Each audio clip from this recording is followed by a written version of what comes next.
안녕하세요. 하얀동의 크리에이터 제이입니다. 포켓2가 출시된 지 벌써 1년이 지났는데 다들 잘 사용하고 계시나요? 저는 과격한 활동을 제외하고는 정말 잘 쓰고 있는데요. 다양한 환경에서 촬영도 가능하고 휴대성도 좋아서 브이로그나 간단한 스케치 촬영을 할 때 꼭 챙겨가는 카메라 중에 하나입니다. 저번 장단점 영상 마지막 부분에 이야기했듯이 포켓2를 조금 더 잘 활용할 수 있도록 알아두면 좋은 16가지 기본 설정에 대해서 짧고 간략하게 다뤄보도록 할게요. 그럼 시작해볼까요? 전원 버튼을 사용해서 전원을 켜면 카메라가 화면을 바라보도록 기본적으로 설정되어 있습니다. 셀카 형식의 브이로그를 찍으시는 분들께는 아주 편리하지만 다른 사람이나 주변의 상황을 촬영하시는 분들은 카메라를 전면으로 항상 번거롭게 돌려야 했습니다. 녹화 버튼 옆에 기능 버튼을 눌러서 전원을 켜면 카메라가 앞으로 향해서 켜지기 때문에 조금 더 빠른 촬영이 가능했습니다. 다만 전원을 끄실 때 전원 버튼을 이용하셔야 합니다. 이 기능은 생각보다 자주 사용하시지는 않는 것 같아서 추가해 보았습니다. 각 축의 모터를 사용하는 제품들은 주기적으로 점검 및 조정을 해주는 게 좋습니다. 장기 사용을 하면 수평축이 미세하게 틀어지고 화면이 기울어지는 일이 종종 생기기 때문에 저는 여행 시작의 아침이나 장시간 촬영 전에 꼭 한번 조정을 해주고 있습니다. 스마트폰 앱을 이용하면 좌우 반전이 되게끔 모니터링을 할 수는 있습니다. 말 그대로 모니터링만 할 수 있고 실제 촬영된 영상은 좌우 반전이 되어 있지 않습니다. 좌우 반전 효과를 원하시면 편집 프로그램을 이용해서 후보적으로 적용해 주셔야 한다는 점 유의해 주세요. 전원을 켬과 동시에 촬영자의 얼굴을 인식하고 추적하는 기능이 있습니다. 포켓2의 설정에 들어가면 첫 번째 화면 하단 좌측에 FT라는 기능을 켜시면 됩니다. 여행 중 자기의 모습을 빠르고 간편하게 담고 싶다면 꼭 필요한 기능일 것 같습니다. 셀피의 기능이나 액티브 트래킹 3.0을 적용하게 되면 피사체가 화면의 중간으로 오게 되는데요.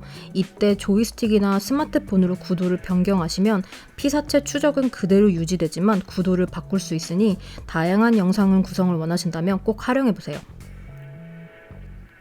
셔터 스피드의 설정에 따라서 화면의 잔상이 부드럽거나 선명해져서 영상의 느낌이 많이 달라지는데요. 급박한 상황에서의 촬영이 아니라면 ND 필터를 장착하고 촬영 설정 값을 변경하겠지만 실내와 실외를 번갈아 오가며 빛이 자주 바뀌는 상황이라면 자동으로 놓고 찍으셔도 크게 문제는 없습니다. 다만 밝은 날 빠른 셔터로 촬영되고 있을 때 구도를 급하게 변경하게 되면 화면이 끊겨서 보이게 되는 착시 효과가 일어날 수 있으니 화면의 구도를 아주 천천히 바꾸시던가 아예 빠르게 움직이는 게 더 좋을 것 같습니다. 저는 ISO를 보통 최대 800까지로 자동 설정해 놓고 촬영하고 있습니다. 1.7분의 1인치 센서와 기계식 짐벌의 조합으로 저조도에서의 일상생활용으로는 괜찮다고 생각됩니다. 정말 어둡거나 어쩔 수 없는 상황에서 ISO 1600까지 설정하기도 하는데요. 보통 이 정도 크기의 센서들은 저의 경험상 ISO 1600을 넘어갔을 때 노이즈가 점점 심해져서 평소엔 최대 ISO 800, 응급시에는 최대 1600으로 설정해 놓고 사용하고 있습니다. 포켓2는 DCN을 지원하고 있는데요. 후보정에서 색감 교정이나 보정을 하지 않고 일상용 영상으로 사용하시려면 컬러 설정은 보통으로 놓고 사용하셔도 무난하실 것 같습니다. 센서의 크기가 커진 포켓2는 영상에 약간의 신도를 표현할 수 있는데요. 그래서 단일 초점과 연속 초점의 설정이 더욱 중요한 것 같습니다. 평소에는 연속 초점으로 놓고 촬영을 하고 있지만 피사체의 초점을 유지하고 싶을 때에는 단일 초점으로 변경해서 선택적으로 초점을 변경하고 있어요. 단일 또는 연속 초점은 오른쪽 상단에 프로 메뉴로 가신 후 첫 번째 목록 우측 하단에서 변경할 수 있습니다. 초점 거리를 변경할 때 화면이 울렁이는 경우가 종종 있으니 이 점 유의하면서 촬영하세요. 포켓2의 기본 렌즈는 35mm 풀프레임 환산 20mm의 화각을 가지고 있습니다. 배경이나 주변 상황을 촬영하는데 부족하지 않은 화각이지만 피사체에 조금 더 집중되는 영상을 찍고 싶을 땐 조금은 넓은 화각일 수도 있는데요. 이럴 때는 디지털 줌을 이용해서 최대 2배 줌까지 해보시면 좋을 것 같습니다. 조이스틱 모듈이 있으시다면 조이스틱 옆 버튼을 2번 연달아 누르거나 메인 메뉴의 가장 첫 번째 항목에서 설정을 변경해 주시면 좋습니다. 저는 짐벌 모드로 설정을 해서 조이스틱으로는 카메라를 조정하고 터치 스크린으로는 디지털 줌을 변경하는 것을 선호하고 있습니다. 조이스틱 옆에 버튼을 한 번씩 눌러주면 틸트 잠김, FPV, 짐벌 팔로우 이렇게 변경할 수 있으며 녹화 버튼 옆에 기능 버튼을 꾹 눌러주고 계시면 짐벌을 고정할 수 있습니다. 그리고 기능 버튼을 한 번씩 눌러주면 사진과 동영상 기능을 전환하실 수 있습니다. 포켓2는 전후, 좌우 총 4개의 마이크가 있어서 주변의 소리를 생생하게 담을 수 있습니다. 프로 메뉴의 두 번째 목록에서 우측 하단에 오디오 방향 지정을 할 수 있습니다. 전체 전방, 전후방 이렇게 3가지 설정이 있으니 주변 상황에 따라서 적절히 바꿔가면서 사용하세요. 저는 주변 환경을 촬영할 때 주로 사용해서 특정 방향에서 지속적인 소음이 있지 않는 한 전체를 놓고 촬영하고 있습니다.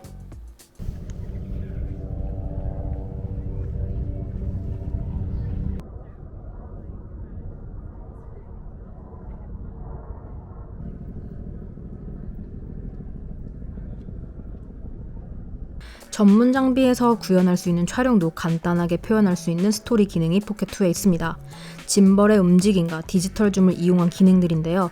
스마트폰의 앱에도 있지만 카메라에 내장된 기능이 조금 더 간단해서 카메라의 스토리 기능을 더 자주 사용하고 있습니다. 기본 화면에서 오른쪽에서 왼쪽으로 쓸어 넘겨주신 후 제일 상단의 스토리에서 다시 왼쪽으로 쓸어 넘겨주시면 다양한 촬영 기능이 있으니 꼭 사용해보시면 좋을 것 같아요. 다만 1080p 30프레임으로 제약이 있으니 이 점 유의하세요. 여행 중에 주변 분위기를 담을 때 타임랩스 영상이 빠지면 섭섭하겠죠? 오른쪽에서 좌측으로 쓸어 넘겨서 촬영 설정으로 들어가신 후 가장 마지막에 타임랩스를 선택해줍니다. 타임랩스, 모션랩스, 그리고 하이퍼랩스 이렇게 3가지 설정이 있습니다. 타임랩스는 총 촬영 시간과 노출값 등만 조정해주면 됩니다. 타임랩스와 모션랩스의 경우 최장 8초까지 셔터 스피드를 낮출 수 있었습니다. 모션랩스의 경우 카메라의 경로 설정을 제외하곤 대부분은 타임랩스와 동일합니다. 촬영 시간과 노출값을 정해준 후 조이스틱을 이용해서 A 지점과 B 지점을 선택해줍니다. 앱에서 설정 시에는 최대 4지점까지 설정할 수 있으니 필요시엔 앱으로 설정을 해주시면 좋을 것 같습니다.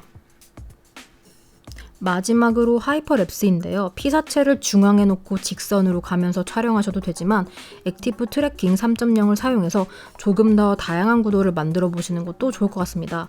터치 스크린이 작아서 피사체를 선택하는데 조금 어렵기도 하고 저의 경우엔 액티브 트래킹 3.0이 스마트폰의 앱을 통해서 촬영을 할 때 선택하기가 훨씬 수월했고 피사체를 놓치는 빈도수가 적었습니다.